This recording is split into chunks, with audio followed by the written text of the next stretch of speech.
noma ngabe bathi umuntu onjani uphuza utshwala, there's a purpose ukuthi why uphuza utshwala. Mhlawumbe you trying to ukwehlisa stress yayibamba lento leyo. So uNkulunkulu uhlezi anawo ngasonke isikhathi. Stress ungaphuza utshwala manje ama-drugs whatever you want to do, but masosoba ziyabuya futhi yayibamba lento leyo. So kubalulekile ukuthi uthathe uNkulunkulu umfake empilweni yakho, akuguide, akuluse njalo ngasonke isikhathi yayibamba lento leyo. So nawe kumele umncedise uJehova, uzama ukulimitha intweni ezisinaks ozenzayo. We having different kind of situation. Abanye bahlukumezeka ngento zothando, ukuthi ufound out ipartner iyajola, kusukela laphi konke lokho. Ngoba kumele uqale uyilungisa wena, qala uyihlole wena, qala ufake uJehova kuqala, umtshela ukuthi abe nawe akucontrol so that uzokwazi ukuthi wenze izinto ezi-right, because some of the people bayenza izinto ezi-wrong ngoba nawe wenza izinto ezi-wrong bese afuna ukupay i-revenge, athi ngeke ngize ngihlolo lo ngizoyenza lokho akwenzayo yayibamba lento. Bese mase i-backfire ibuya kuwe, ibuya seyinamandla bese uyahlukumezeka. So bantwana basekhaya, amazwi engiwakhulumayo namhlanje ngicela ukuthi niwasebenzise, azonisebenzela kakhulu, azonisebenzela kakhulu ngalendlela leyo ukuthi uNkulunkulu mkhulu. Lokho kumele ukwazi, because njengoba la emhlabeni there's a purpose ukuthi wayo la emhlabeni. uNkulunkulu angeke akulethele la emhlabeni akulethele ukuthi uzova ama-pain. Angazi uyangithola mntana sekhaya. So ngiyacela umkhonze njalo uNkulunkulu, ungagive up, ungasuki la ume khona. Emshadweni wakho uzohlala kahle. Respect your husband. Respect umfazi wakho mfowethu. Yeah, understand lento leyo. Yeah, so singabahlukumezi abantu besifazane. Ngiyazi especially ma-prep kuba khona ezinye izinto ezenzakalayo gcine senihlukana. So umuntu osilisa kumele wenza ngathi awuboni, kanti nawe umuntu wesifazane kumele wenza ngathi awuboni, because nilethe umuntu emhlabeni and nikhumbule ukuthi uyisibusiso loyo muntu loyo.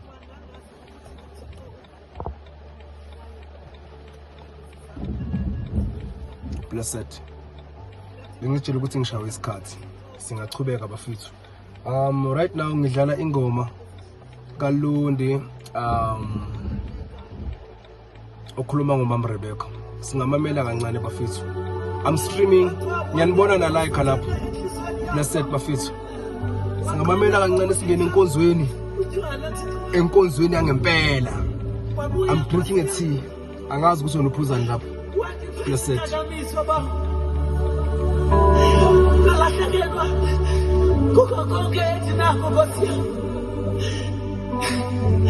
Kodwa Nkosi yami angazi ukuthi ukhona wena baba, ngeke uthi lahlele isandla Nkosi yami, ngoba isitho sasemhlabeni Nkosi yami, there is no dustbin for a human being. Oh Nkosi, wena Nkosi yami kuwe uThixo kuwe uThixo Nkosi yami oyakunithatha baba, mandingasali nezinto zomhlaba Nkosi yami. Oh ngiyacela baba, ngoba basamile nabefundisi Nkosi yami ukunithandazela, kodwa mina nandihlala ndibhekise kuwe Nkosi yami. Nkosi yami ukuthi angeke unilahle xa ndisitsho Nkosi yami.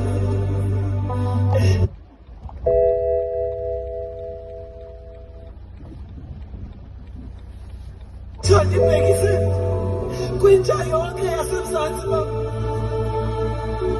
ngoba thina Nkosi yami siyintsha baba, siyikamva lomhlaba.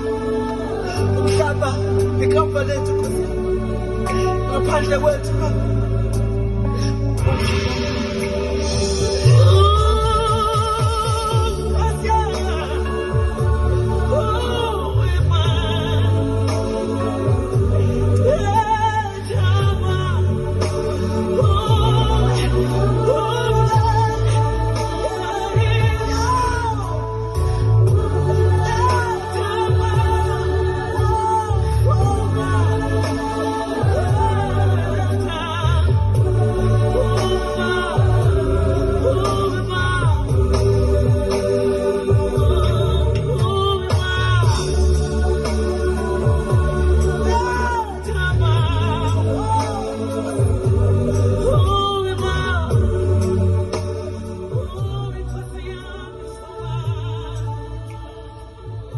Blessed Bafethu, I have a lot to do right now.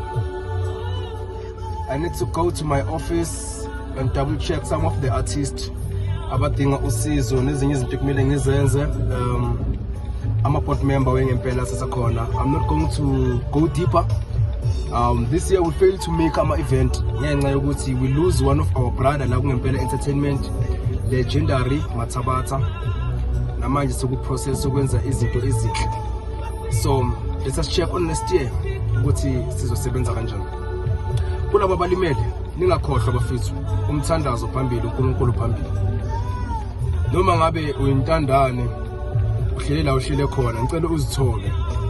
Amazithi sibathi igogobethe ngiyangithola into leyo. So while you doing that, there's a blessing of God that will come in your life, and kuyoba ngathi mhlambe ke uthwele o kanjani.